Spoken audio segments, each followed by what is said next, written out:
Over to you. Thank you very much. Well done, guys, for your brilliant reporting as well. Welcome to the 2023 verdict, state elections. Our continuing coverage of the general elections, taking it up from here in Abuja. I'm Chamberlain Oso. Indeed, good afternoon to you and welcome to our studios here. I'm Maupe Ogun Yusuf. Thank you for staying with us. I'm Neota Igbe. The build-up, well, it's, how do you say, the anticlimax? Everyone's waiting to hear. And well, it's beginning to trickle in, but hopefully you get to hear all the answers. And I don't know if it's all. Yeah, I'm not sure if it can be all. It certainly will be depending on what side of the divide you're looking at it from. Some people will certainly be saying it's a climax. Whichever way you want to look at it, answers will be coming forth today. Indeed. But there's certainly things that we have seen in these elections that have been unsavory. Yeah. There are things that we thought we had put behind us. Yeah. There are things that we thought we'd never see again. But apparently, they have read their head in these elections. And it means that we'll certainly be having conversations on some of these issues that have arisen beyond these elections, because they're not just going to disappear after we've had elections and called results. You know, politicians have deployed everything in their arsenal. Nothing was sacred. Everything was, you know, was fair game as far as they were concerned. And there are big questions as to whether that should be the case. So big questions, indeed. Indeed. Yeah, with absolutely. all of that. So, yeah, I understand we can cross over to our correspondent in Kaduna at the moment. Let's get some updates from there. So there is the collection office is going on in different states in the country. So here now is the one for Kaduna State. NRM 61, NRM 61, PDP 28612, PDP 28612, PRP 55, PRP 55, SDP 03, SDP 03, YPP 07, YPP 07. Total valid votes 59206. Total valid votes 59206. Rejected votes 784. Rejected votes 784. Total votes cast 5990. Total votes cast 5990. Thank you, sir.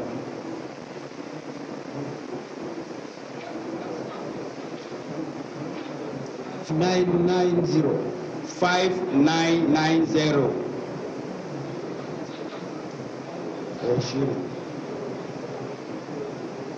59 5990 5990.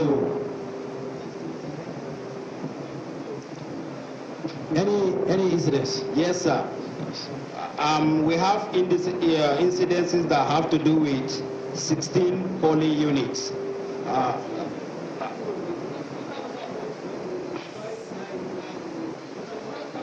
No, 59,000.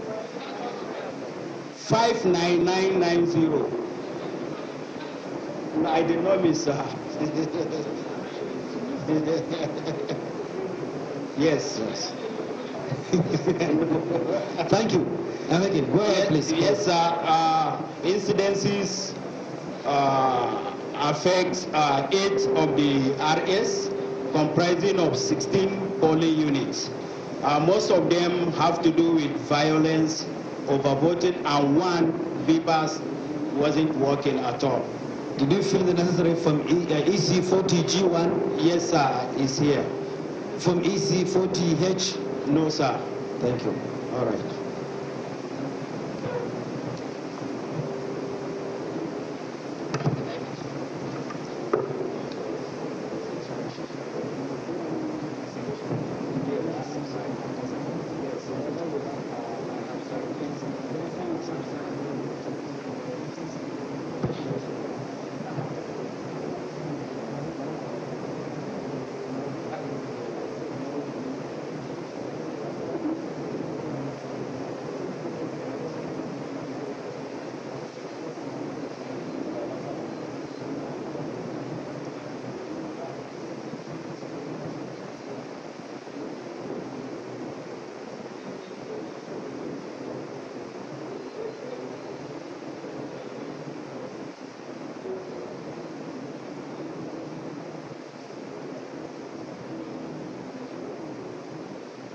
Thank you. Those that are ready we have taken.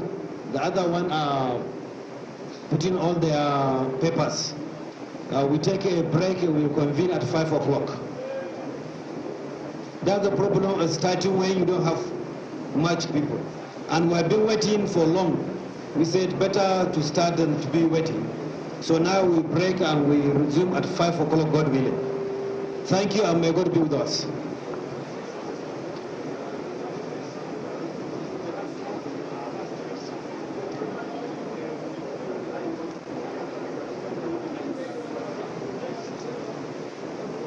Sorry, there's another one coming. They are already 100%. And since they are here, we can take them, please. Well, sorry.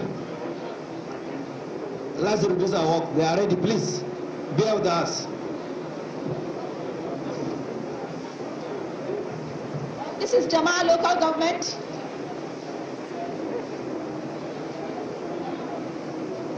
Some order, please. Thank you. Can we have some order, please?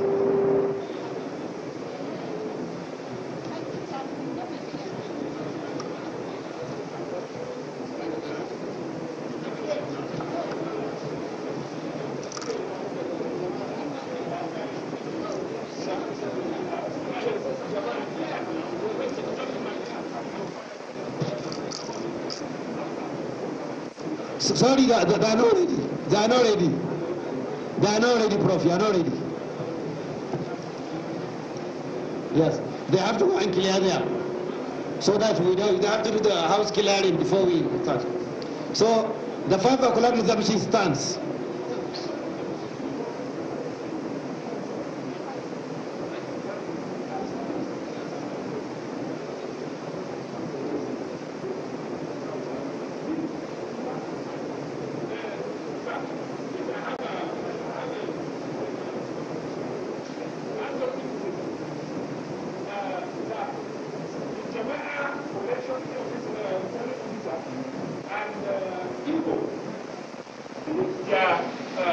Calculation, declared results in Jama and denied all the party agents results.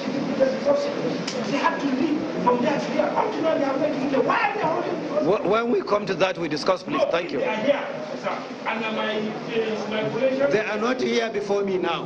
When they come before me, you take a complaint. I want to say something. Yes. My collection agent will stay here till when they want to declare, because I don't want to hear any. No problem. To be allowed. No. Thank you.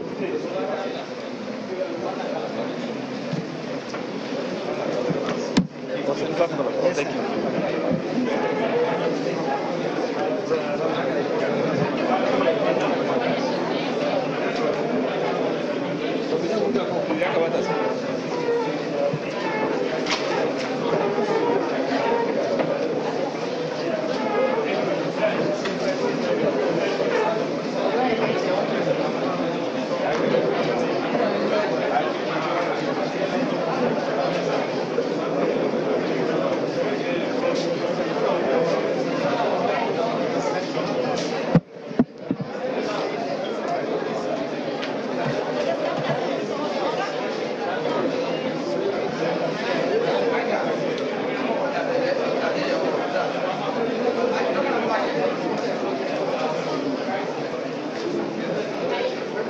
The Coalition Center in Kaduna State taking a break, as a number of them have done, and some are also reconvening. But we have our correspondents in different parts. But in Benue, Pius Angbo is there to give us an update on what is going on at the moment in Makurdi. Hello, Pius. What is the situation at the moment there?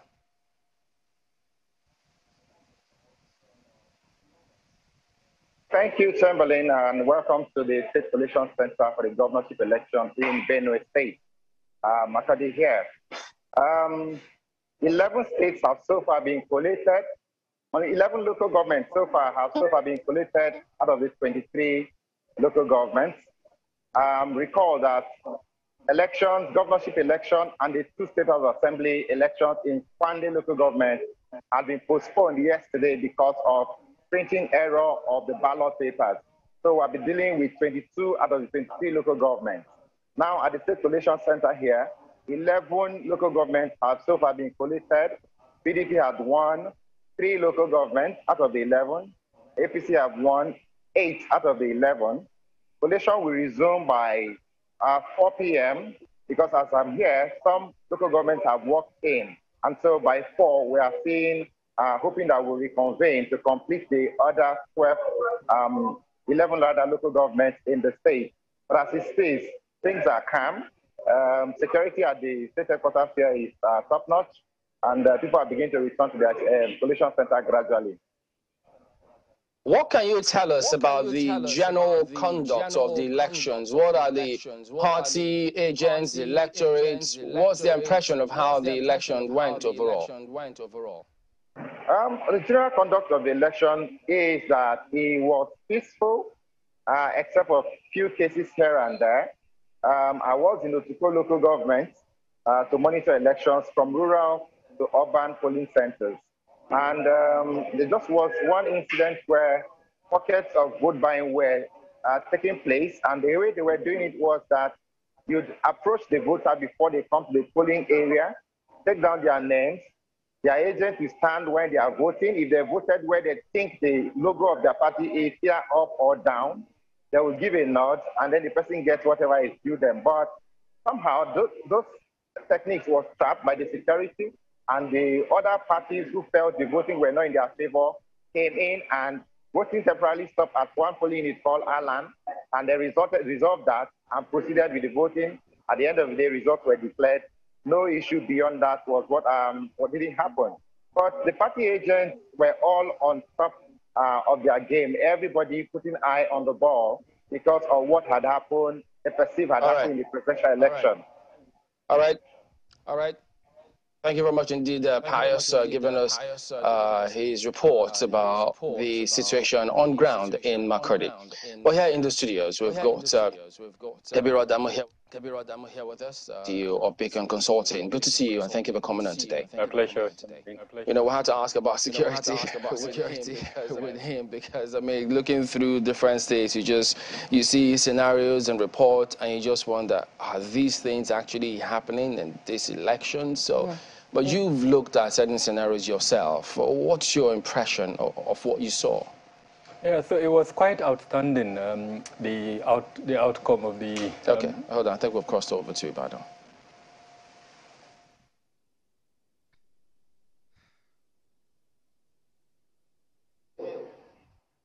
A political party, BP, had 101 votes.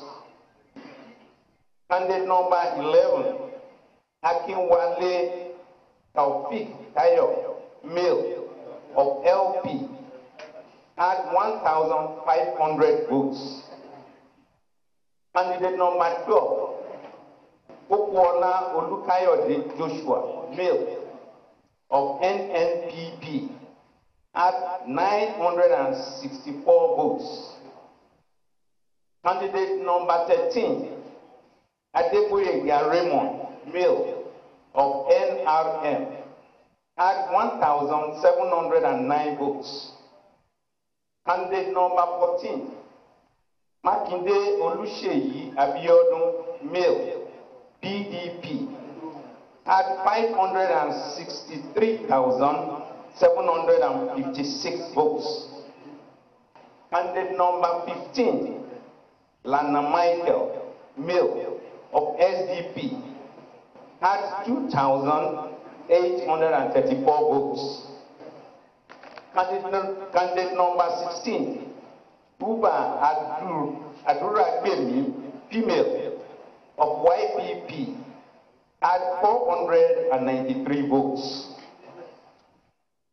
That's Makinde Oluseyi Abiodun of PDP, having satisfied the requirements of the law, is hereby declared the winner and is returned elected. Signed by the returning officer, Professor Adebayo Simeon Bamire, on this day, 18th of March, 2023. Thank you very much.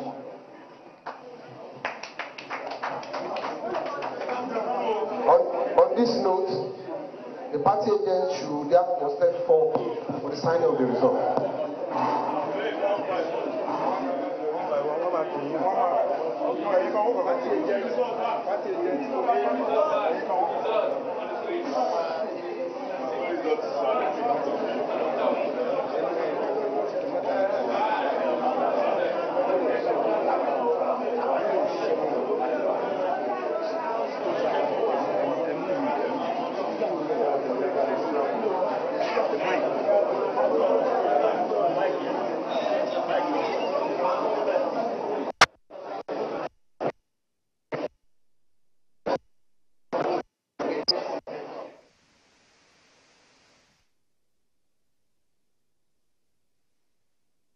All right, so there you go. We have a winner. The Oyo State incumbent governor, incidentally, has been declared winner of that election in Oyo State. So maybe you should add that, your reaction to that, alongside what you were saying about security.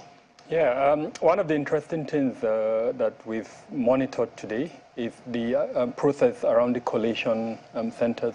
So quite commendable. So far, we haven't picked up of any major disruption of the collation process.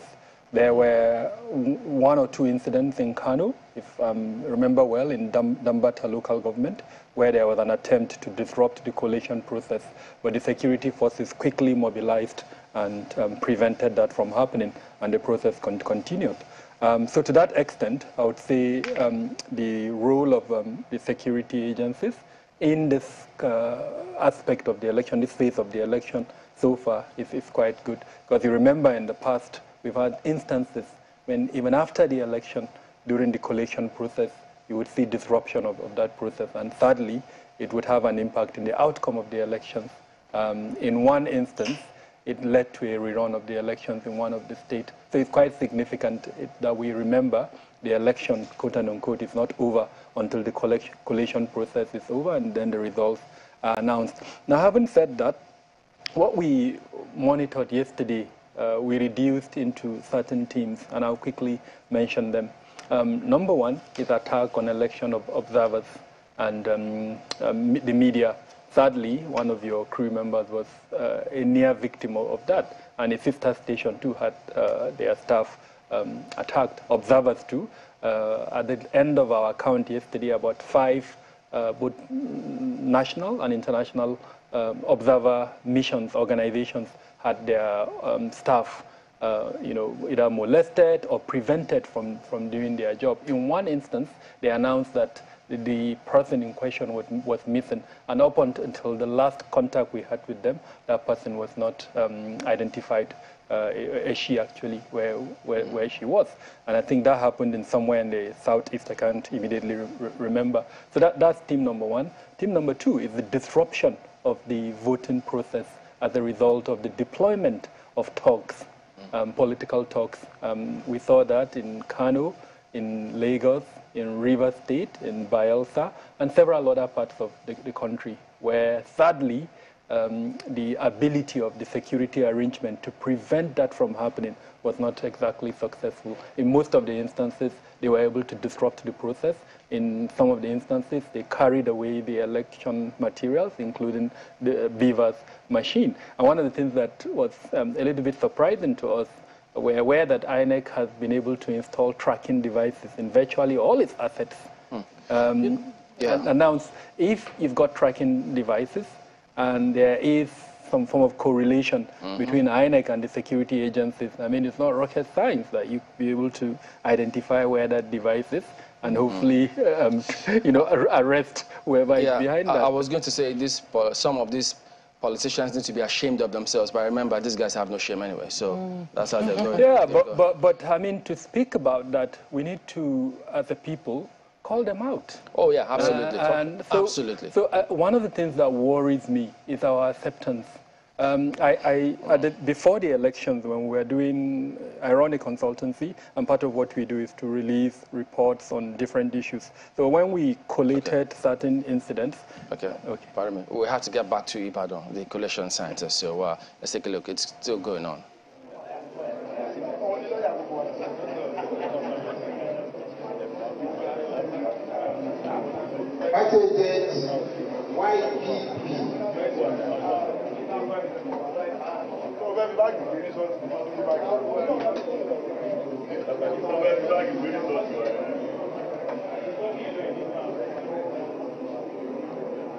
Thank you.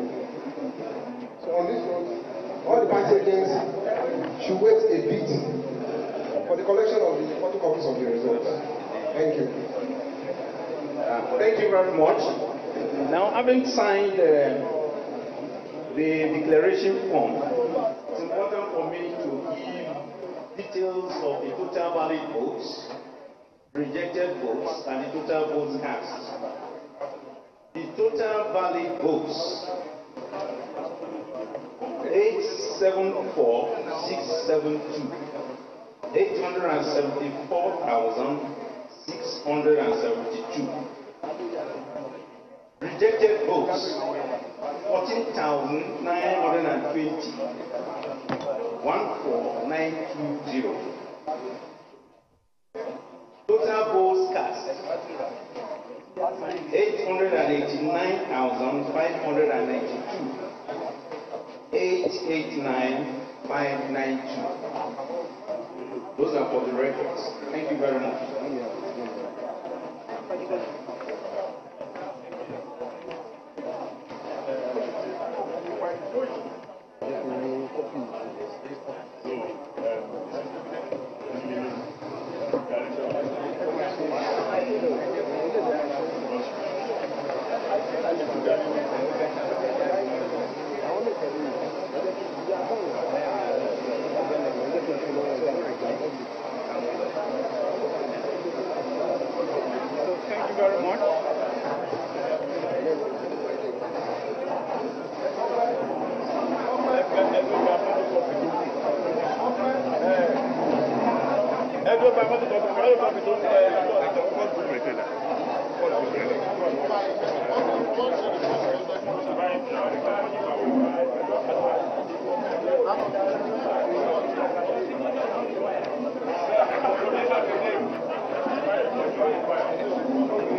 All right, so there you go.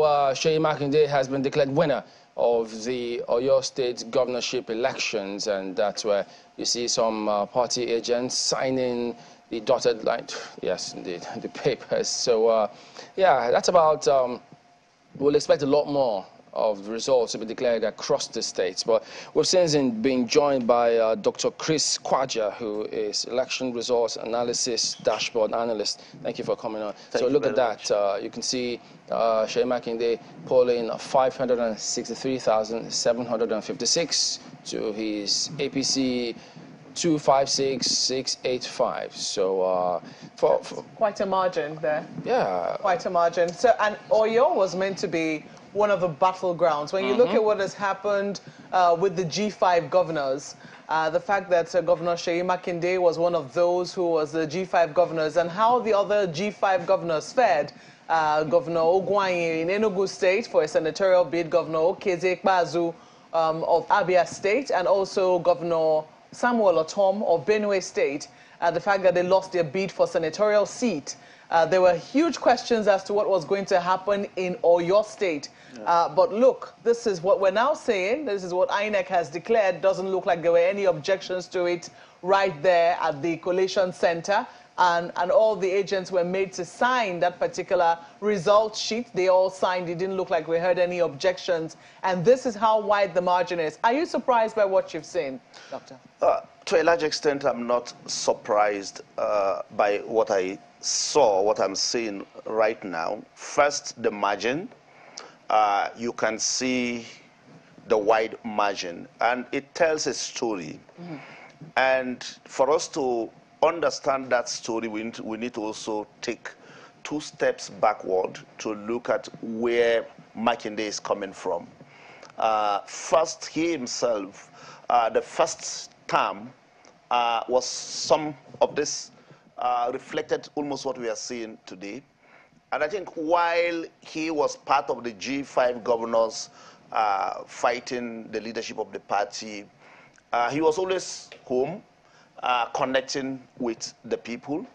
And that connection did not, in a way, derail him from one, doing what he should be doing in terms of work, because while tracking the campaigns, we're also tracking what they were doing on the ground. And for some of them that fell by the roadside, they were dealing with both elite confrontation, their stewardship in terms of what they have on the ground, and how all this translates into votes. And most importantly also is that the incumbent factor is a very strong thing in Nigerian politics, because as a governor, you should be able to establish structures that you can rely on. And I'm not talking about structures in terms of transactional relationship with people, but that organic connection that gives you that very strong leverage of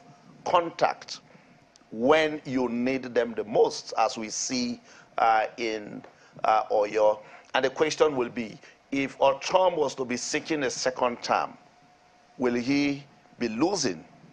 And it's not easy to say yes, because maybe some of these structures would have worked for him. But the moment you are leaving, automatically you lose about 50% of whatever weight politically you have, because you have new gladiators that are coming on board. Whoever you are picking to be your own protege is also sensitive to the fact that if he's not able to build a base, then he will continue to serve the master that will leave office. Can we rule out, though, I mean, not to take anything away from the victory that Governor Seyi Makinde has earned in Oyo State, and, you know, he's been declared without much ado. This is like one of the very first results we're getting very clearly from INEC. But can we really rule out transactional politics from this? Because don't forget that there was also that talk around the presidential candidate, you know, seeking the support of G5 governors. We saw him in Rivers. We also saw him in Oyo State when he went to do his campaigns there. And we saw that the governor received him, even though some people would say that's what ought to be in normal politics. The governor should be able to receive anybody and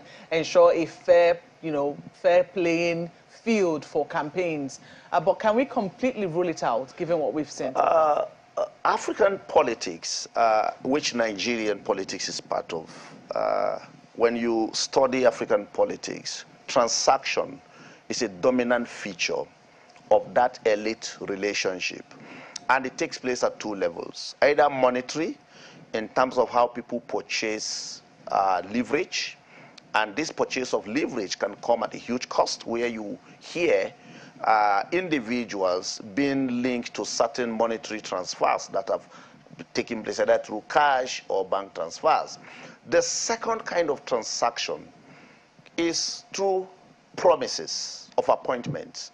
When you vote for me, I'm ready to concede or cede the position of chief of staff, commissioners, ABC, advisors. All that happens with politics. And this is something you see even for the presidential. We've seen horse trading taking place because every politician that is presenting himself to contest one election is basically a gambler. And in gambling, the whole question of risk comes in. In negotiation, there's what you call best alternative to a negotiated agreement. And in that context, when I'm engaging my fellow opponent or individuals, if I'm sitting with them, the question for me will be, what will be the best alternative to me losing? Going into those kind of relationship of transactions of, okay, what can you give us? And at that point, it becomes a give and take relationship. For some, it might not necessarily be money transfers, but just to say, okay, when you come in, we win this election, I am ready to cede ABC positions for you to be part of that government. You know, the transactional politics, there are those who say that you can't take transactional politics out of the African space and Nigeria in particular. But let's step back a bit and look at some of the things that were thrown up in the course of these electioneering process. I mean, Sadamo, you were talking about the issues around campaigns and the vote suppression and some of the things that came up. For instance, the ethnic conversation that came up and this idea of you're not from here, so you cannot vote here. How would that play out at the end of the day? So let's just say I win an election based on that ethnic conversation.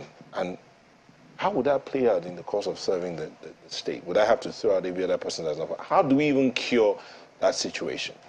It's a conversation that I think we should continue to expound, and that we should, as a people, ensure we find a solution. The Constitution allows you as a Nigerian, in fact, even as what in the Constitution are referred to as aliens. If you are well documented, you can stay in any part of the country. Yes, you can't vote if you are an alien, but you are entitled to certain privileges. Like in Oyo State, for instance, Governor Seyi Makinde, who's just been re-elected, definitely it wasn't just the Yorubas in Oyo State that voted for him. So can he go out and say, okay, this is the tribe that voted for me, so all the other ethnic groups? The reality is that our democracy is representational. So everybody is meant to have a stake within that process. We discuss concepts around inclusion, diversity, and equity.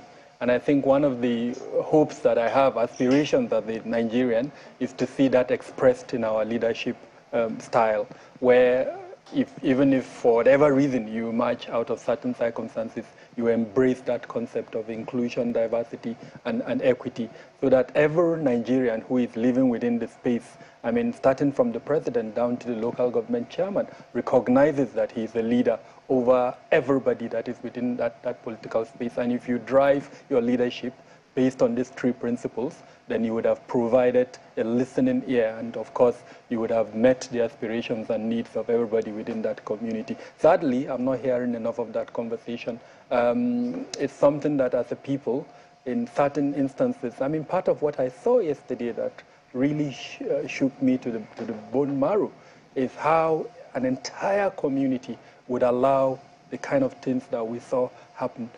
It goes beyond just an institution, INEC. It goes beyond the security agencies. For some of those incidents that we monitored, they were allowed by the community. And I say this with all sense of responsibility, because a couple of individuals cannot come and disrupt the process with this. I mean, how many institutions are represented in a polling unit, as an example? And then we saw what we saw yesterday. And then we see it in sometimes across the country. Exactly. So what's going on with us? So we need to have that conversation as a people. Is it, part of what I tried to do is to ask myself, I mean, I'm not a politician, my specialty is security risk management. But everything politics affects what I do. So for me to analyze some of these things, I would need to understand the process. I identified what I call the indicators of political or electoral deficit in Nigeria. And when identifying that, about 12 of them, I was surprised to see only 2 were actually the responsibility of INEC. All the others were more governance issues, and I'm sure he'll probably speak better about that. So I was going to take it to him, because that where you ended was on the basis of the transactional politics we have. Where is the role of this ethnic conversation, which shouldn't even be, because the Constitution doesn't even talk about ethnicity here. What's the role of this ethnic conversation in our politicking vis-a-vis governance and life beyond the elections? One of the real challenges to the Nigerian discourse we are faced with today, and which this election unraveled, is the whole question of the extent to which democratic citizenship can keep this country together in terms of the equity it gives every individual to vote and be voted for, to also have a fair share of what leadership and governance will do. Now, for students of African politics, one thing you learn when studying identity and how the politicization of identity manifests is to look at the tension or connection between cultural citizenship and political citizenship, or cultural rights and political rights. Now, the right to vote and be voted for can easily be seen within that whole continuum of political rights. But we are seeing increasingly, and in a very fierce manner, the dominance of cultural rights over political rights. When people begin to ask questions, do you belong? You do not own this place. That whole sense of belonging is being placed before you. We are seeing that in Lagos, and Lagos is not just the first state where this is happening.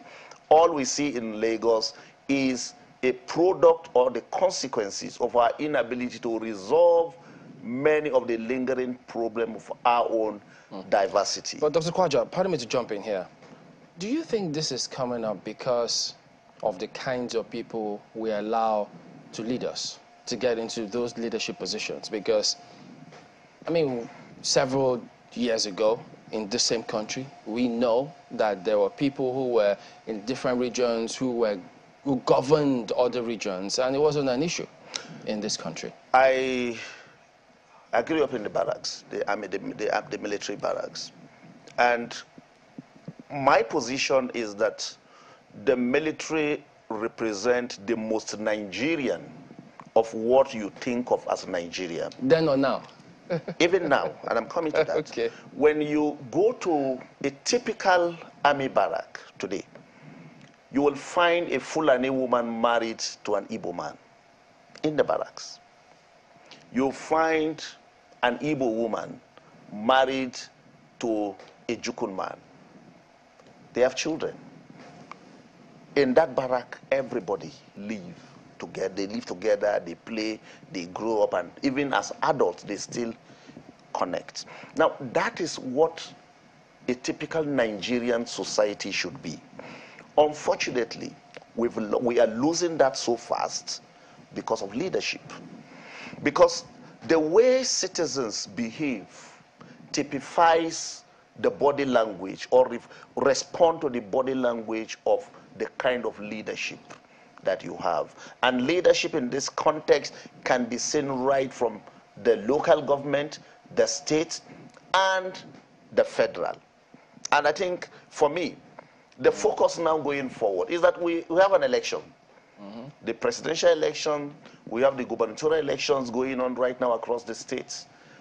What's the lesson? The big lesson is that the task of uniting this country is the most important task that whoever will lead this country will have to contend with. It's not about building physical bridges. It's to build first mental bridges of unity. But we cannot afford to leave all of this into politicians, because we've seen what they can do. We cannot afford, and that is why power itself is not just political. There's a religious side to power. There is an economic side where the private sector plays a role. There is the individual. When we were growing up, we were taught about agents of socialization. And each of these agents of socialization had a major role to play in the psyche and development of a child.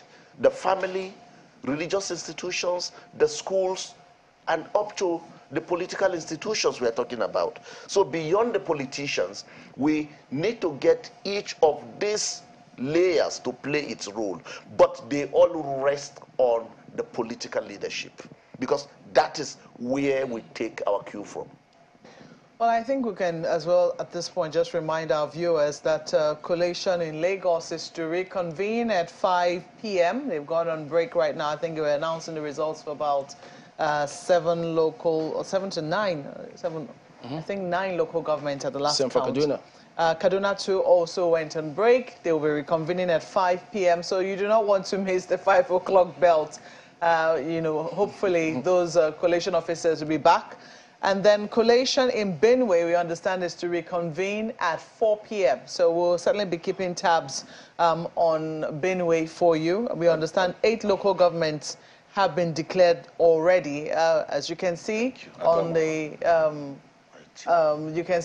screen right there, the results, the final results for Oyo State has been declared already, and Governor Seyi Makinde has been returned for a second term. We still have our guests here in the studios, and you're saying something about I'll say Adama is also to reconvene, I think, about 4:35. 4:30, okay. So quite a number of collation centers that we're seeing bringing their results. I'm just wondering whether, is this a surprise to you? Are you happy that the results are, or did you expect them to come in much earlier, Mr. Kabir? No, not really. The fact that this is a state-level election, and the fact that some of the lessons that were learned in the February 25th election, I think INEC took care of that. So yeah, I'm hoping that what we've seen so far in terms of the collation process will continue. So hopefully towards midnight, I think that's when a lot of the results would probably be announced. And it has an advantage because, I mean, it would allow that period between midnight and morning time would allow a lot of, sober minds really to reflect over the results, as against if it was announced, let's say, in the daytime when, there's a lot of energy and that. So so there's a security implication to that as well? Definitely, definitely. Okay. Part of what of course, in risk management, you identify the threat, you evaluate it, and then you put forward mitigation measures. It's very likely that there will be some reactions to results, and it's that reaction that would worry me. So if I was in public security right now, how do I block the space for those reactions? But why should there be? Because part of what we were supposed to have seen in these elections, I mean, with the technology that was introduced, that we're told about this major game changer at the Beavers, and then, the fact that people should be able to monitor the results on IREV. I think the IREV is currently up and running, but people are still wondering why it is taking so long. After all, these elections have ended in a number of places. Why is it taking so long to upload? Wasn't the upload supposed to be instantaneous? So there are big questions in that regard, and that's supposed to dampen or reduce the problems we see at collation centers and problems that we see when results are finally announced, because everybody should have been privy to what was. So, I mean, really, are we really making progress if with all of these additions that we put in here and there to deepen the transparency, there is still dispute over who won at the end of the day? Earlier on, I was saying I identified about 12 issues that were indicators of electoral deficit in Nigeria, and this is one of them. The capacity of the electoral management body, both at the federal level and at the state level. And then thirdly, the socio-political environment within which that election is taking place. No matter how good the intention of INEC is, it depends on certain provisions within that environment.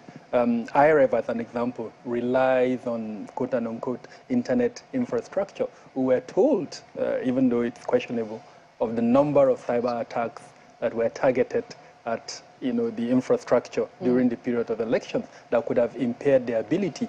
The management of information by the electoral management body, and to that extent by the government. Sadly, the kind of narrative, which were extremely caustic post the February 25th elections, has created, if there were doubts before that election, the doubts that exist now are even higher. In fact, I've heard from highly placed politicians that have stake in these elections saying that they have lost confidence in the electoral management. And imagine the number of followers that they have. And then you just need to go on Twitter for a few minutes, and you will be shocked at the kind of what you see being written. So I'm not surprised. Well, really, you can't blame them. I mean, I will blame them. Who are you blaming precisely? Is it the politicians or the people on Twitter? So the politicians and the people on Twitter. Because think about it, we don't have another country. It is the only country we have. No, what I'm saying is, I mean, if a technology is promised to make a difference, and it isn't working as it has been promised to work, it raises questions, doesn't it? It raises questions about our sincerity of heart, our sincerity of purpose. It raises questions as to the sincerity, too, of the person, of the body conducting the elections.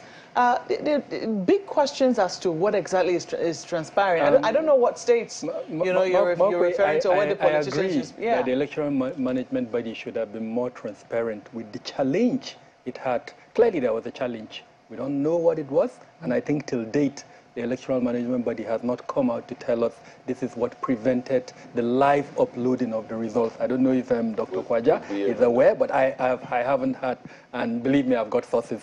I've tried extensively to identify what those faults were. The firewall is too strong.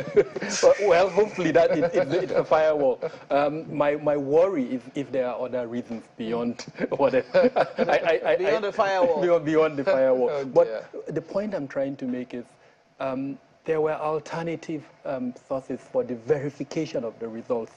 We were told, and in a very formal manner, the number of party agents, for especially the big four parties. In one of them, the opposition parties, it even had more party agents than the ruling party. So what has prevented that alternative measure? And I think even your station, you've got some capabilities that you partnered with YAGA for an alternative results verification. So instead of the kind of caustic remarks, which sadly will pull down the country if we allow. Why don't we fall back on this alternative? Do they have any other way to is there anything that has raised concerns? For instance, is it that people right now, because I would imagine that for the governorship elections, it's how will I put it now, juries don't get out as to, how this has gone. I don't know how it's going on IREV for those who are monitoring. From what I'm hearing, it's quite well. It's almost live. So if the update is live, do those people who are now saying they still do not, have any do they have grounds to say that they do? They have grounds, and I'll explain what I mean. Ahead of the elections, I sat down with someone who is running for a senatorial position in one of the northern states. And his position was this: look, I'm going to go for the election, and I'm confident I'm going to win. But those are not the major tool that I'm going to use. So the tribunal is one of the tools, and then, of course, mobilization of, quote and unquote, youth to support its process. What am I driving at? The average politician realizes that, sadly, given the environmental conditions in Nigeria, it is not just the polls, the voting that determines. That matters. Yes. And sadly, that is what we need to change. And a lot of the progress that has been made in the introduction of technology, like you rightly said, to enhance the transparency of the process, will be lost if we don't manage this attitude that sadly a lot of politicians come into the elections. And I must emphasize this. There is a willing populace that is readily available to support them in that attitude that they have at the moment. And we must also interrogate the role of the judiciary, which at this moment, especially once the results are announced, will be the most important element within the electoral process. I'm going to come to you soon, Dr. Kwaja, but we understand the crisis has erupted at a polling unit 033 in VGC, where some polling agents have insisted on elections ending by 2:30 p.m. Now, this caused crisis between the polling agents of particularly the APC and the Labour Party. We understand that trouble began at 2:20 p.m. when one of the residents of VGC, an on-air personality, IK Osakidowa, took the microphone to announce that everyone in the queue should sit under the canopy labeled polling unit 033, as those not on the queue by 2:30 p.m. will not be allowed to join and vote. He had barely made this announcement when one of the agents in the crowd shouted at him to sit down, insisting that the announcement was not necessary. That further led to a shouting match when some party agents wearing the APC tags insisted that voting. But we understand now that this happened earlier in Lagos VGC. So at the moment, sorting and counting is ongoing there. 111, 112, 113, 114, 115, 116, 117, 118, 119, 120, 121, 122, 123, 124, 125, 126, 127, 128, 129, 130, 131, 132, 134. That's it. The three. Add one for just add one.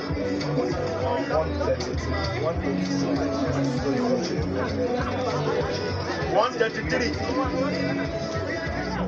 134, 135, 136, 137, 138, 139, 140, 141, 142, 143, 144, 145. Okay, so this was the polling unit in VGC, which was supposed to happen yesterday and then moved to today because they had said that some disagreement between the residents and INEC in the state, saying, well, they plan to move the polling unit outside the gates, but the residents said, well, we don't have any formal notification of that, but that's history now because at the moment they're counting. And we know that some polling units results and local government results have already been announced at the collation center in Lagos. And so this will be an addition when they reconvene. Perhaps they'll factor this one in when the next batch of results will be announced in Lagos. Interestingly, it was only today that one of the governorship candidates in the elections in Lagos got to vote. The candidate of the ADC, yeah. Mr. Doherty, was only able to vote today when these elections were rescheduled. So, well, we're saying that I think this from here now has to move when they're done. It has to move to the ward center. The question is, would there be any need for that? Because you would imagine that if this was the only polling unit affected in that particular ward, would they be waiting for them at the ward, or would the ward have moved on since to the local government or perhaps even the state collation center? Well, who knows? They might still insist on the process. They'll go through the process. Okay. So there's not, the ward won't move until the ward can't move. Well, they might move, but they can't announce whatever they have until they get this. Okay. Well, Dr. Kwaja, it appears for a lot of people, the more things change, the more they remain the same.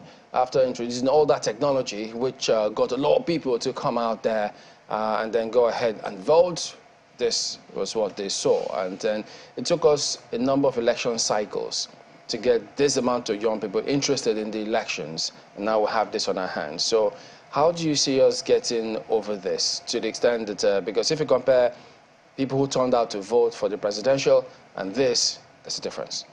How do we ramp that up? Yesterday I was on Friday, and yesterday I was in Niger State just to look at preparations, and yesterday too specifically I interacted with voters within those areas about their own perception of the environment and how it's impacting on their ability to vote. And the whole question of voter apathy is something that we have to deal with. And voter apathy, both in the context of some feeling that they were not impressed with what happened during the presidential election, and their own way of protest is to just withdraw from voting. For some, voter apathy has been there for a long time. We have not seen the dividends of democracy. And whatever you do, I'm not coming out to vote. And we saw shops open. We saw Okada people in their business. Why will I close my shop or stop doing Okada to go and vote for somebody that will not even bother about my well-being and livelihood? No primary health care. The schools are just not there or dilapidated. We entered some of the classrooms, no seats. And these are people that you expect to be out 8 a.m. to vote, up to 3, 4. And for some of them, after weighing the options, doing their own cost-benefit implication, and they feel, I better just stay back. That's scenario one, which we see across several states. The second is about voter suppression. which we are seeing in Rivers. We've seen that in Lagos. We are also seeing that in Kano and other states across the country. Today, we are dealing with a huge shift from voter apathy to voter suppression. Before, citizens would say, I'm not going to vote. Today, it's not about I'm not going to vote. Some persons are telling you, don't even come out to vote. So that's what we are dealing with. And in all this, you are now confronted with a situation where even for those who came out to vote, they are also not seeing value for coming out in terms of the expectations around the capacity and ability of INEC to deliver on its own role of the speedy processing of all these election issues. But we need to commend INEC for this governorship election, that we've seen a huge movement, positive movement, unlike what we saw during the presidential election. And we think part of what INEC should be doing going forward, because we have off-cycle elections, is to look at how it can improve on it. And I think strategic communication is one major challenge that INEC had. It's not about informing citizens. It's not about releasing press statements. It's also about making citizens understand where you stand, the dilemma you face, and how you can leverage on citizens' confidence to work out pathways to success on that. We did not see a lot of that happen. It was when the crisis reared its head that we began to see many of the statements coming out to the effect that we had logistic challenges and ABC, our servers were attacked, how many times. These are all reactions to things that INEC should have been more proactive in doing. But I think part of what INEC did maybe was to also do a review, a postmortem of what happened during the presidential with a view to making the gubernatorial elections better. And we are seeing that. The major challenge we're facing with the gubernatorial election now is not largely from INEC or security agencies or agents, but from candidates and citizens. Yes. Citizens that have been mobilized by candidates or political parties or agents that are involved in vote buying or identifying areas they believe they are not going to get the kind of votes they expect and disrupting polling exercises in those areas. And that is where the security agencies or agents need to be more proactive. Is it just up to those agencies? Because when you say people need to commend INEC, there are those who also think that all of those activities were able to happen again because of the loophole that happened in the first instance. Because INEC had said that vote buying was the biggest headache at the time, after several of these technological interventions were brought on board.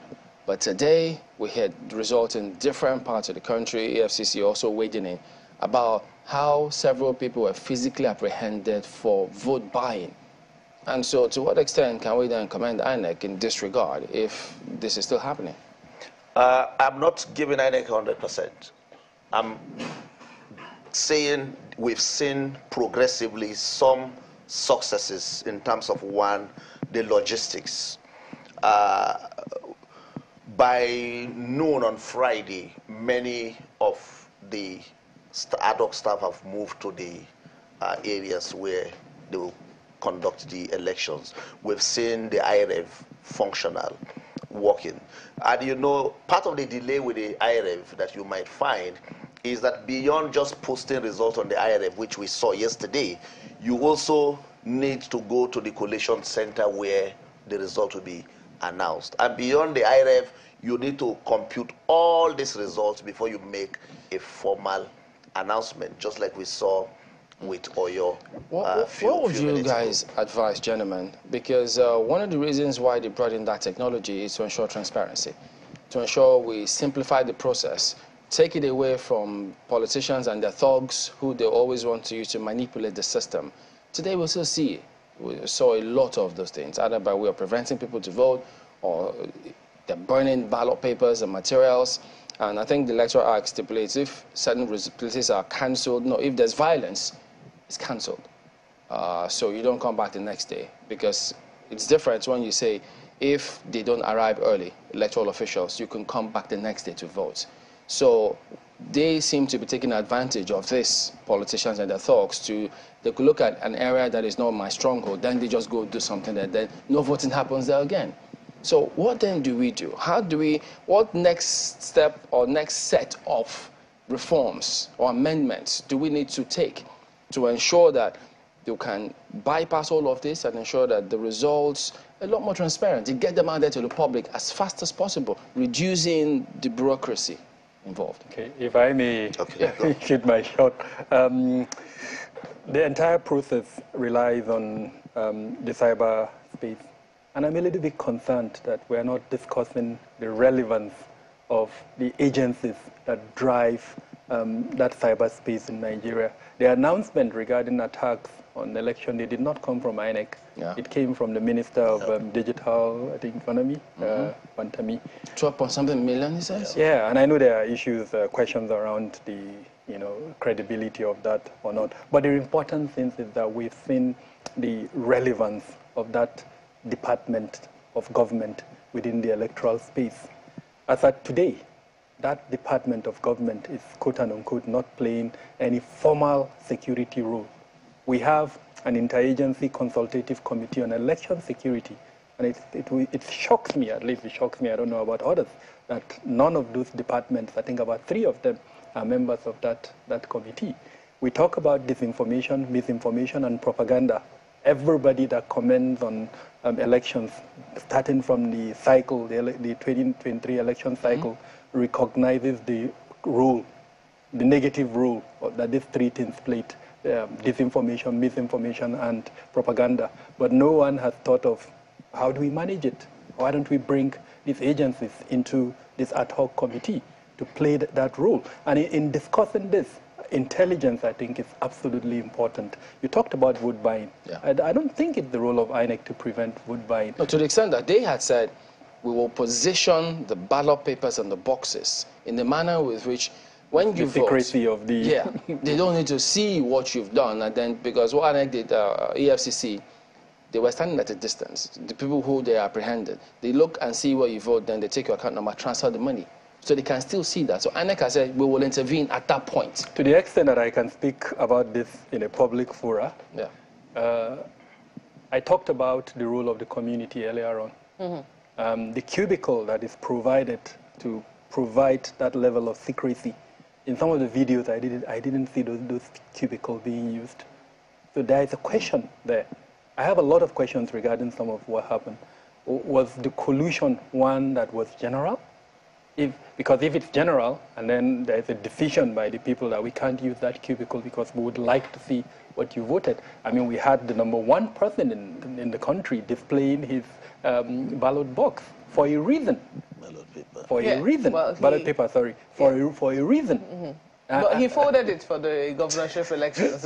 Maybe because of what he had used. We saw him fold it for the governorship elections. The point I'm making is some of what happens within especially social media space, has an impact on some of the things that we see on ground. And the best way to address this, given what I do, is through intelligence.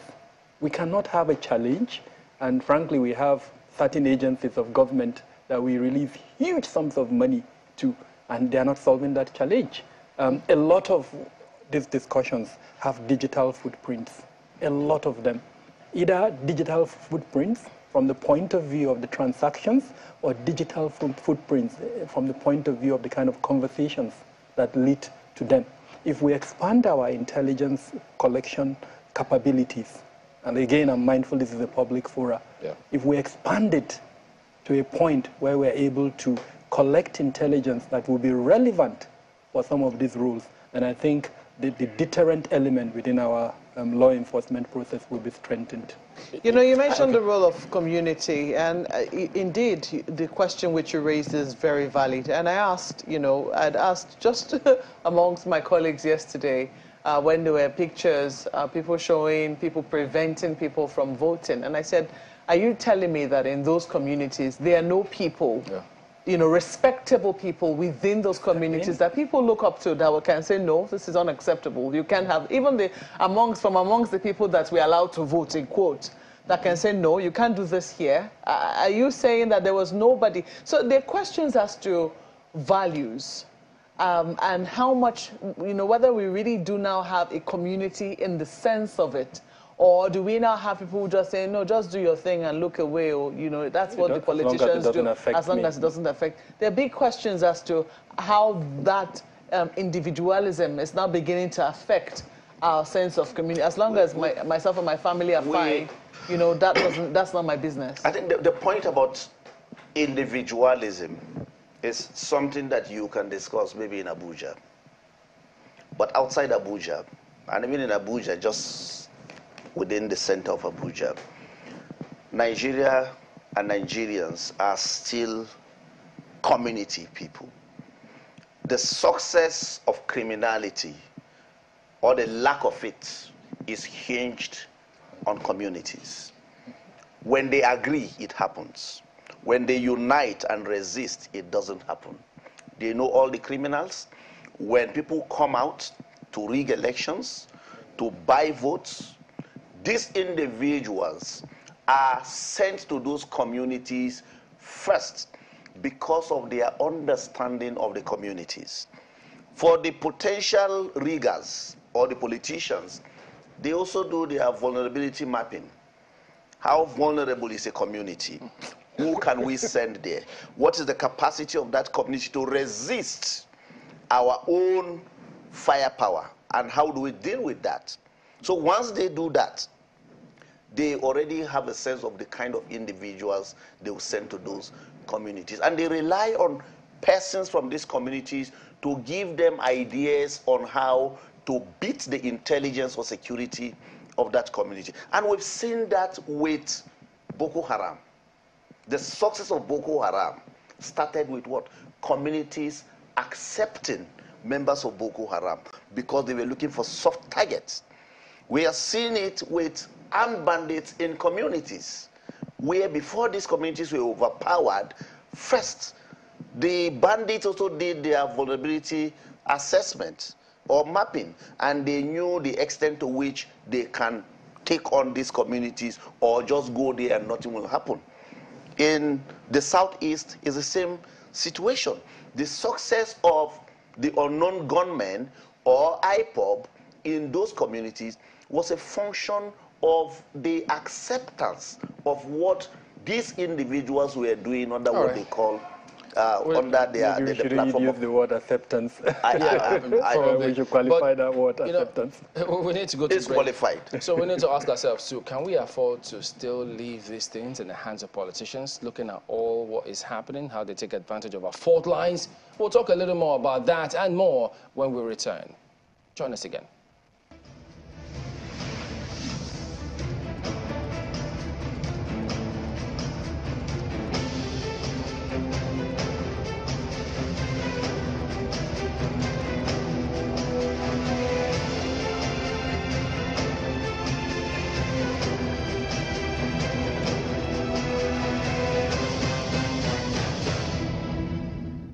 Welcome back to the 2023 verdict. It's continuing coverage of the general elections.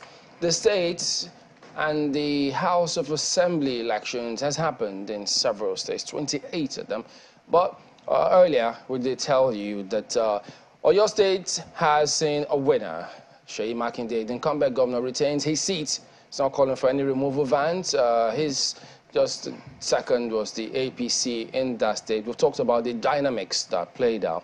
But more states were still watching the coalition centers. You know, Lagos had said they were going to reconvene by 5. Kaduna, similar scenario. We're also looking to Benue, among several other states. So they will be coming up as we've got our eyes on all of those other collation centers. Gentlemen, talking about how we need to get a better process. We know that, lots of people always refer to the elections in 1993, the enthusiasm, how it doesn't matter who, even if the same family members standing on different lines, they were just laughing at themselves. I will win, you will win. It was no big deal. We saw a glimpse of that enthusiasm again before the presidential elections. It was all over the place. But then lots of disappointment for several people. That didn't happen, a result of which we're seeing concerning the turnout in different states for this last round of elections, bar the other ones who will be the staggered elections. So you were talking about what you suggested we do to see how it could get a further improved system. Could you go ahead and continue on that? Thank you, Chamberlain. I was making the point around the role of the Interagency Consultative Committee on Election Security. It's the body that is responsible for election security management. And as far as I know, it has about 20 members who comprise of different security departments. But then I made the point that one of the key issues that affects our election is not in the physical space, it's in the cyberspace. I referred to disinformation, misinformation, and propaganda, and how we need to take that seriously. A lot of the reactions that we're seeing and some of the consequences of that reaction is because of these three issues that I've mentioned. When issues around identity are highlighted within the cyberspace, it has an effect in the physical world.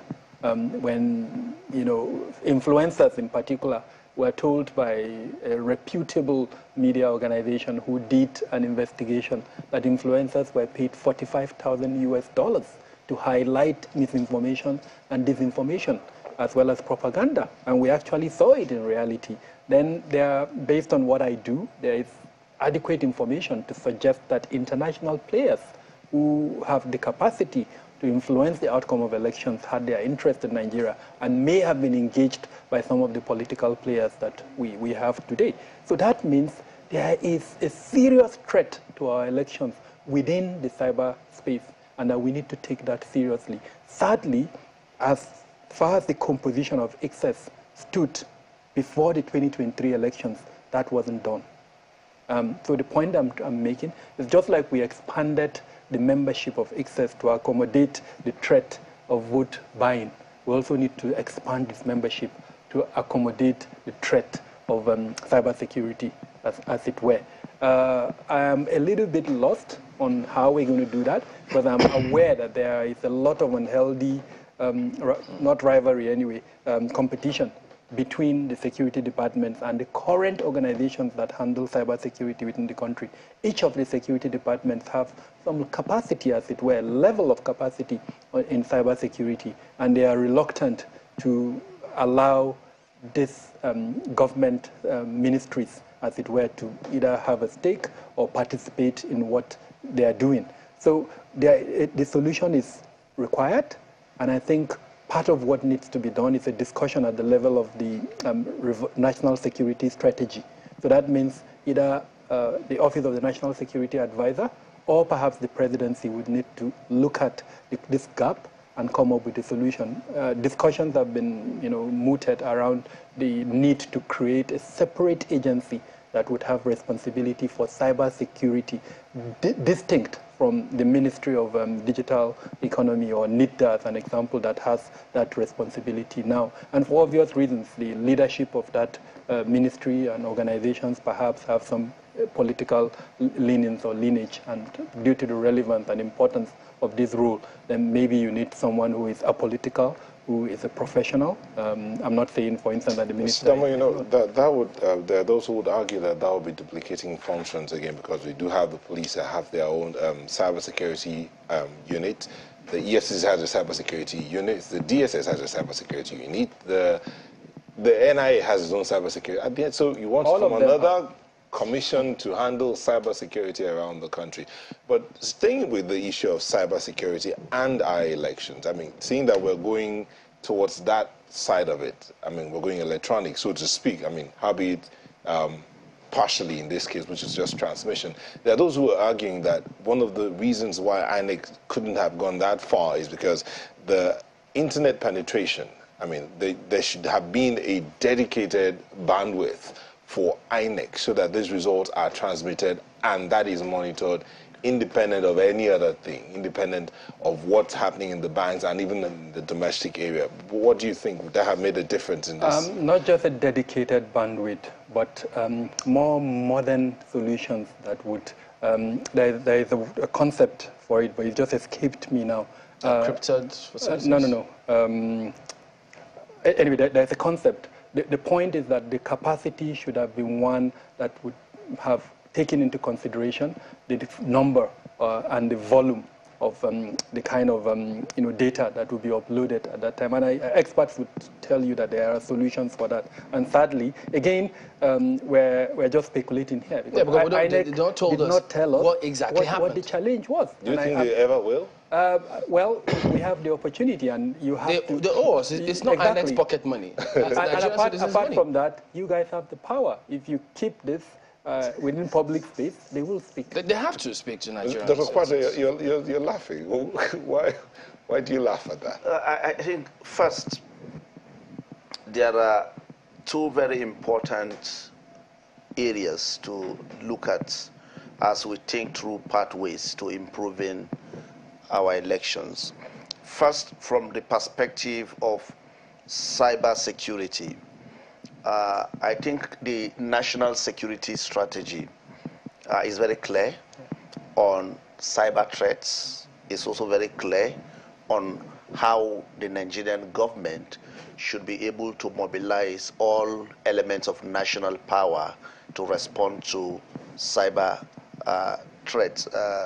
Interestingly, I was part of the committee that also looked at our peace, security, and defense strategy when the federal government inaugurated that committee. And one of those issues came up, and we had retired military, both Navy, Air Force, and Army, police officers, civilians, looking at that issue based on what the outlook is globally and how countries are responding to that. But part of the problem we are having with the Nigerian state is that ability to really do what is right. You go to a bank, within 5 minutes, you get your ATM card. But you go to collect your NIN, it takes you 6 months. That's the problem. So if you've not been able to deal with how you even give citizens a national number, ID for that matter, then you cannot deal with a cyber threat. So for me, that's where we are. They told us that this is foolproof. This one cannot be hacked. Yeah, but it will not be hacked. Foolproof, but in terms of the mechanics of it, we are not there yet. Today, as a Nigerian, you move with almost 7, 8 cards. At each level, your fingerprints was collected. You have all manner of numbers. While in other countries, once they punch one number, every detail about you comes out. And that's why you ask the question, why do we even need an INEC to conduct elections? While in other countries, you don't have a dedicated institution that conducts elections. This is something that I should just walk into any hall and vote. We see countries sending ballot papers to their citizens abroad. We are not there yet, I recognize that. Speaking about that, so I think that case is still, INEC, I think they're challenging that decision of the court that allowed the 2 people who had approached the court to be able to vote with, I think it was temporary voter cards. Yeah. When you have an institution that is resisting reforms and change, then you also be dealing with this whole drawbacks. Are they resisting reforms? No, I'm just giving you an example. INEC is, I'm not saying INEC is resisting, but if they are challenging, there should be a counter narrative that explains why they believe or why INEC believes that ABC should not work. But they said that was going to affect or was essentially challenging their authority to issue guidelines for elections. Good. Now, the whole question of authority brings in one point that today is becoming the biggest challenge for INEC. This whole question of territorialization. When you read one of the most important gifts that the late President Musa Yar'Adua gave us, which was the Uwais report, it solves virtually all the problems we're dealing with today. In terms of the fact that INEC itself is carrying more than it can handle. You need to unbundle INEC, look specifically at what INEC should be doing. Cybersecurity issues are not what INEC should be concerned about. It should be part of our own national security architecture that INEC fits into. Well, one of the other scenarios going on now is the coalition in River State. It's resumed. I remember that they had some contentious issues they had raised about some result that had come from polling units of which some party agents did not agree with. So they had raised some issues there. And then, well, I guess let's see if we could get any glimpse of any such scenario again. AAC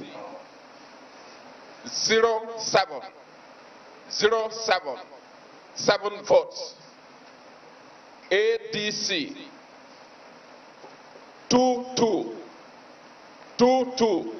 22 votes. ADP 49 49 votes. APC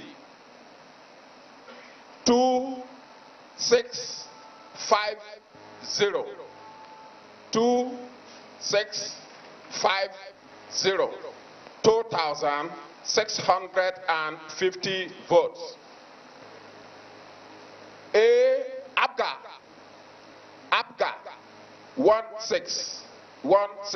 16 votes. APM 14 votes. APP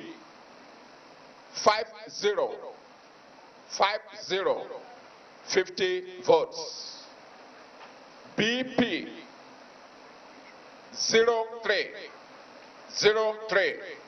3 votes.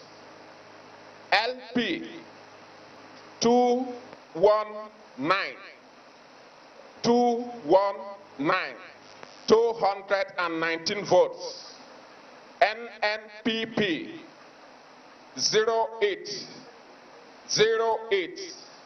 8 votes. NRM 326 votes. PDP 14408 14408 14,408 votes. SDP 2077 2,077 votes. YPP 6 votes. ZLP 9 votes. Total valid votes 20038 20,038 votes. Registered rejected votes 523 523 votes. Total votes cast 20561 20,561 votes. Thank you very much, Prof. Any cancellation? Yes, sir. Okay, can we hear them?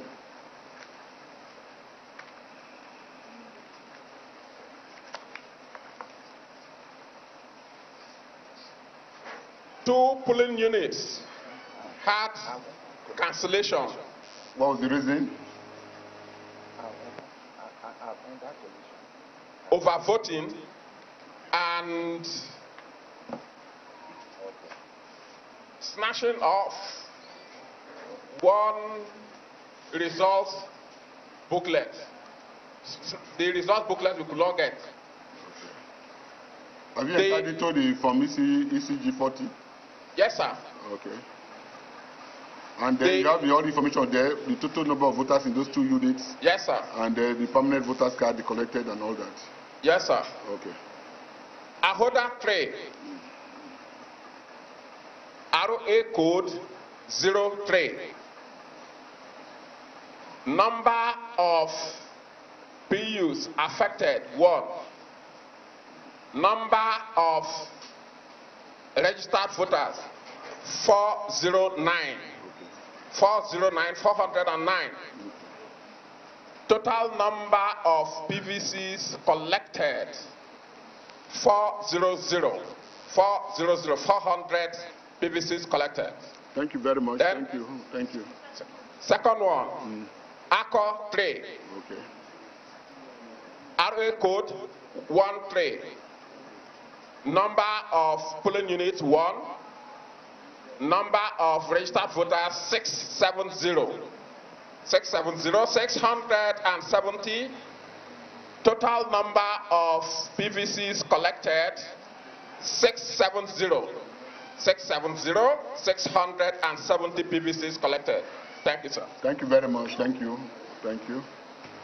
Submit the form EC4 to them. And if there are no comments, submit your result, please. Okay, there's one comment here. Let him have the mic.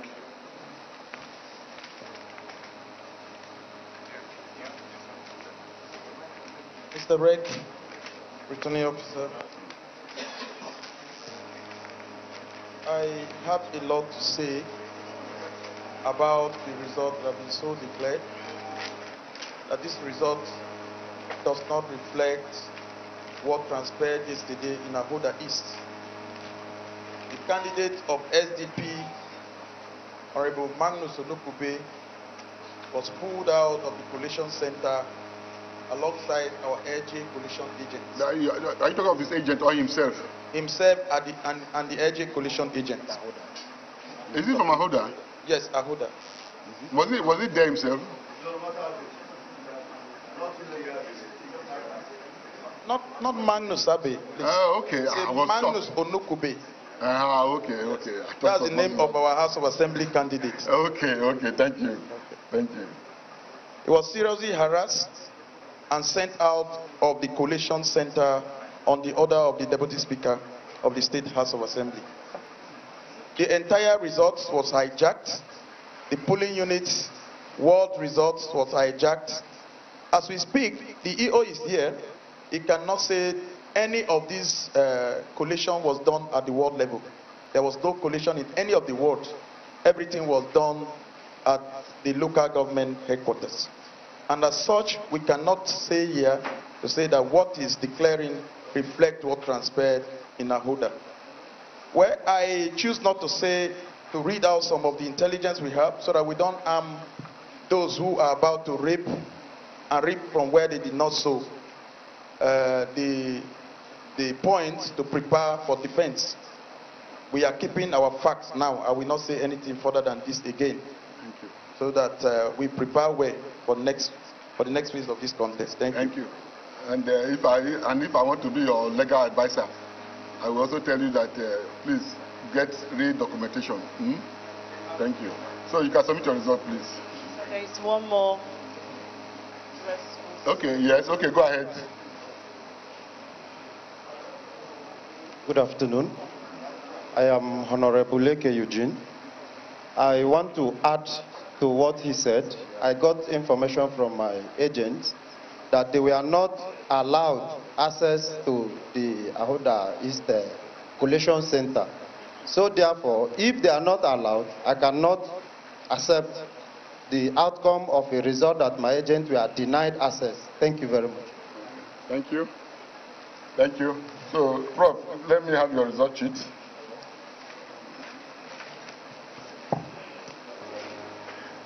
Okay. Okay, thank you.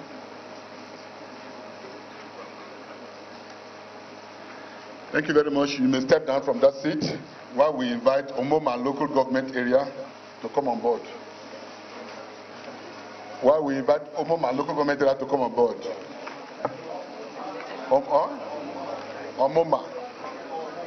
Omuma. Okay, Omuma. Okay.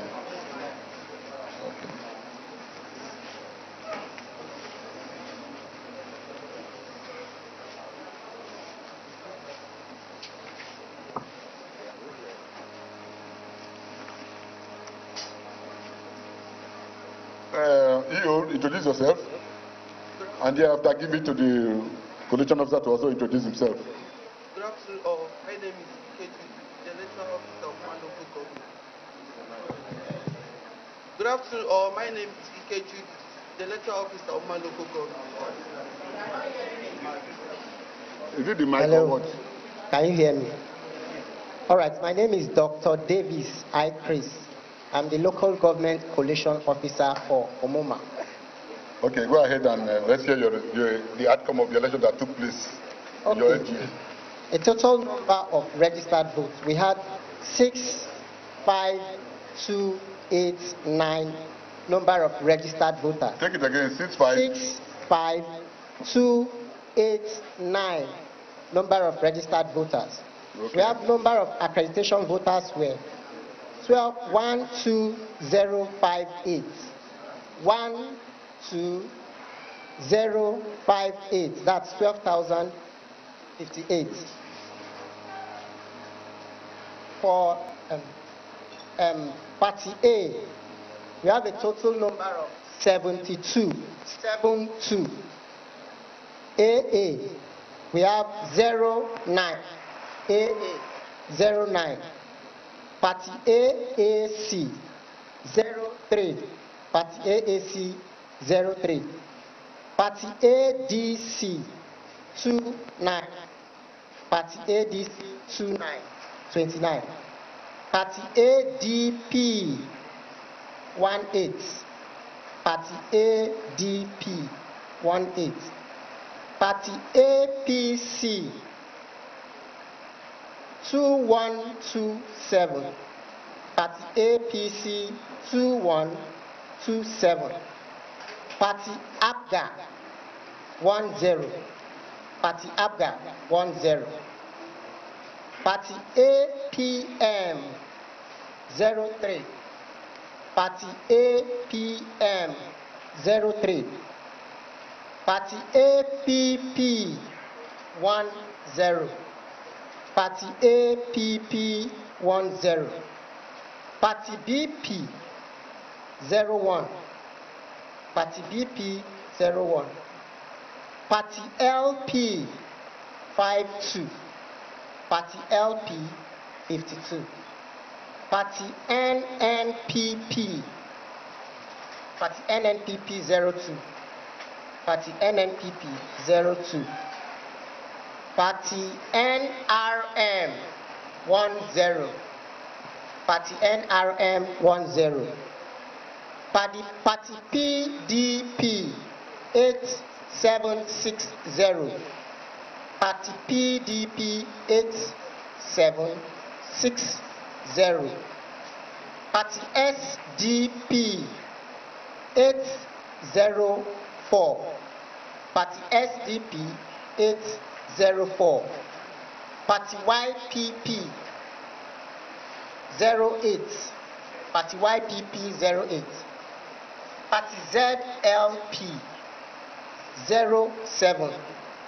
Party ZLP 07. We recorded a total valid vote of 11925. Total valid votes 11925. That's 11,925. we have rejected votes of 133. Rejected votes 133. Total votes cast 12058. Total vote cast 12058. Thank you, sir. Okay, thank you very much, returning of collation officer. Any cancellation? Yes, sir. Can we hear it?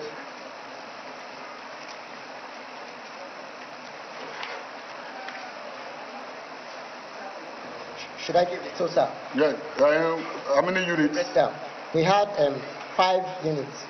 Okay, in one ward or across? No, across different wards. Okay, let's hear them. Total number of 14 number of polling units affected. 14. The total number of registered voters were 3848. In those units. areas, okay. Then we have total number of PVC collected. 3627. Okay. 3627. Okay. Secretary, please, can you take down from him and okay. How many wards? 5 wards. 5 wards. Okay. Thank you very much. If no comments, you can submit the result, please. Come and submit your result, please. Huh? Somebody has a comment. Okay.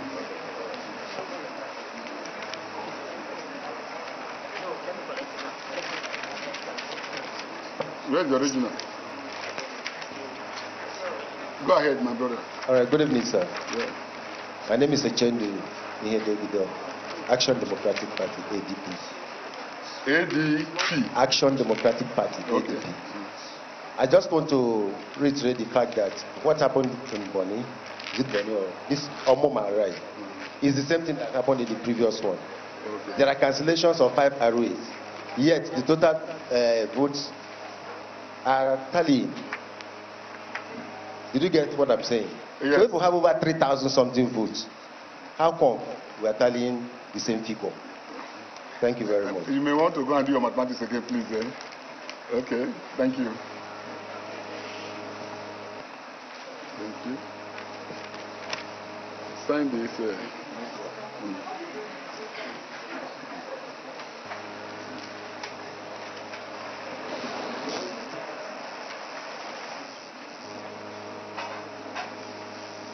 Those votes are no longer part of it.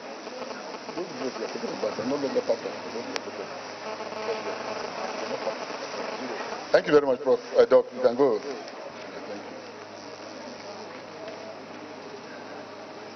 you. Okrika local government area. Okrika.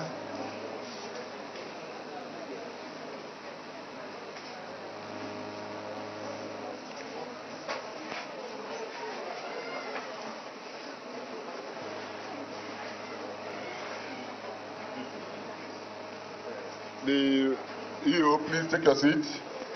And the coalition officer, please take your seat.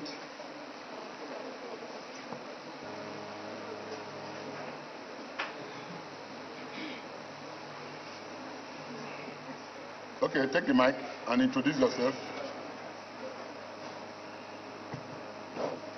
My name is Mrs. Udwak Anetie Jackson. I am the electoral officer for Okrika local government. Thank you. My name is Professor Edem Peters, the coalition officer for Okrika local government. Thank you. Are you from Uniport too? Yes, University of Port Harcourt. Okay, thank you. So go ahead with your presentation of your result. The number of registered voters, 86095. The number of accredited voters. No, take it gently so that those people are recording. So 86095. Yes, 86095. Okay. Then the number of accredited voters, 15466. 15466. The performance of the parties. Yeah. Party A, 404. Come back to it. Party A, 404. Party AA, 215. Party AAC, 12. Party ADC, 39. 39. Party ADP, 168. 168.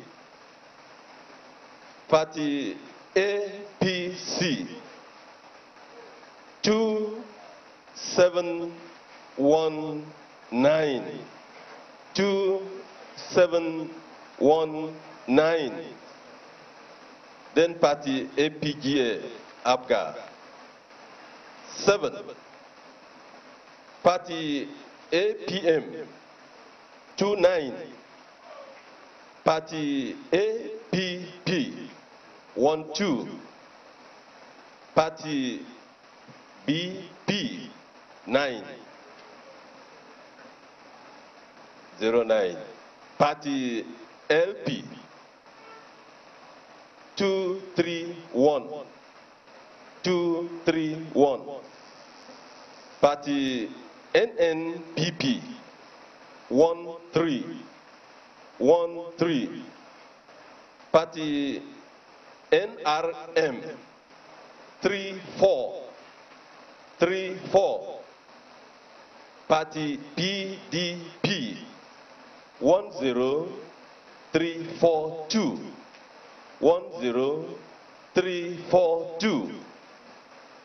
Party SDP, 822. 822. Party YPP, 32. 32. Party ZLP, 05. 05. Total valid votes, 15093. 15093. Rejected votes, 333. 333. Total votes cast, 15426. 15426. Thank you. Okay. Thank you very much. Any cancellation from Okrika? No. None? None. Okay. Thank you very much. If there are no comments or observations, please. Okay. Give to those two persons. The man on your right first, yeah. Thank you. My name once more is Matthew Osika, Action Alliance. Just to put on record that the entire exercise in Okrika local government area was marred with flaws, a lot of indiscretions, and of course, no party agent was permitted to go in for local government collations. The entire collation exercise was done by the local government chairman, who eventually became INEC staff. I'm sure he took over the work of the EO and barred other parties from going in for the collation exercise. And I'm sure, in fact, he should have been the best person to come here and present this result, and not the EO and the collation officer seated here, because they did not do the collation themselves. So we want to put it on record that the entire result in Okrika local government is a sham and a shame to democracy. Thank you. Thank you very much. Your observation is noted. Yeah, just add to what my colleague just said. I'm a change here of the Action Democratic Party, ADP. It is on record also that a commissioner, I don't want to mention his name, but I know you know him, he was arrested by the security agencies with 8 words result in Okrika local government along Abam Road. Who was that? A serving commissioner in the current administration. And he was arrested by police with 8 ward results along Abam Road in an event center. And how come we are having Okrika local government with 13 wards? 8 was arrested by police and we're having a result. It's a sham. We totally reject it and we say, stand this result down. It's unacceptable. Thank you very much. Thank you for your observation and your comments. It's well noted. Mr. Returning Officer, sir, you know, why these very important observations was going on, you were smiling and receiving the fraudulent concocted result sheets. I was smiling. Yes. Okay. Smiling, okay. And you are very, very happy receiving it. Okay. Well done, sir. No, please withdraw that statement. I don't like it. You're smiling. Smiling. Did I say you're angry? Smiling. You want me to cry? That is not favorable, please, to me. I withdraw that statement. I was not smiling just because I'm accepting the result. Never. What is Mr. Returning Officer, sir, you were smiling. If I smile to receive the result. Should I say you are angry? Do I say if I smile to receive the result, what is wrong with you? I'm not saying nothing. I'm only saying what I saw. Your identifier clause is not the best, please. Okay, I withdraw that you were smiling. Go ahead with your comments. I withdraw that you were smiling. You were angry while receiving the result, Mr. Officer. Well, since my brothers was afraid to mention those who were arrested, Mr. Chief Walter Ibibia and Tamuno Williams, both of them were arrested with 8 ward results in Oak Creek, namely Ward 6, Ward 8, Ward 9, Ward 2, Ward 4, Ward 10, and Ward 11. Mr. Returning Officer, sir, if these persons were found with result sheets, beavers machine from 8 wards, and those results were not counted at the ward, and then we are having a complete result intact, well signed, sir, where did they count these results? Thank you very much. Thank you very much. Like I will always say, what is before me here is as a result of processes that have commenced since 8 a.m. or 8:30 a.m. yesterday. And yes, please take note of it. We are taking note of it. Yes, sir. Like I told you, I'm always escalating some of these issues raised. Just for the record, I also want to heavily lend my voice to what has happened. Okay. Because the EO went on a mental holiday when those compilations were being made. She went on a mental holiday. From what we are seeing here, it's obvious that somebody else was administrative on ground and results were compiled, not from the polling units. Not from the polling units, no counting was done, no sorting whatsoever. And these frivolities are continuing and they are a reoccurrence. And professors are used to legitimizing issues.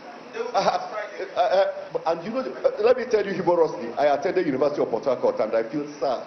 My heart bleeds that my alma mater. You are one of the unique. I don't know if they are unique now from what we are saying. I'm funny to the returning officer. He's also a unique person. So my worry is I don't know whether I will return my certificate to them as it is. Thank you. I still have my certificate too. Thank you very much. You may leave, Prof. Thank you. So you may leave. Okay, yes. No response. No response.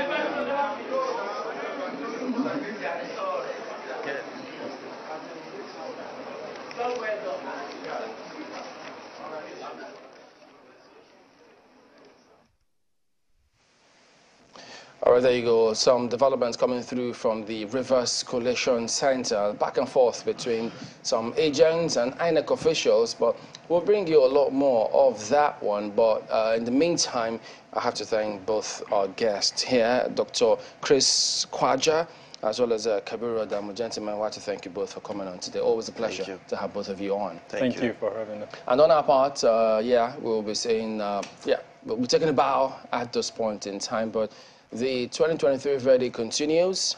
Lagos studios will be kicking off from there, but let's head to Ogun State, where Coalition Center also continues there.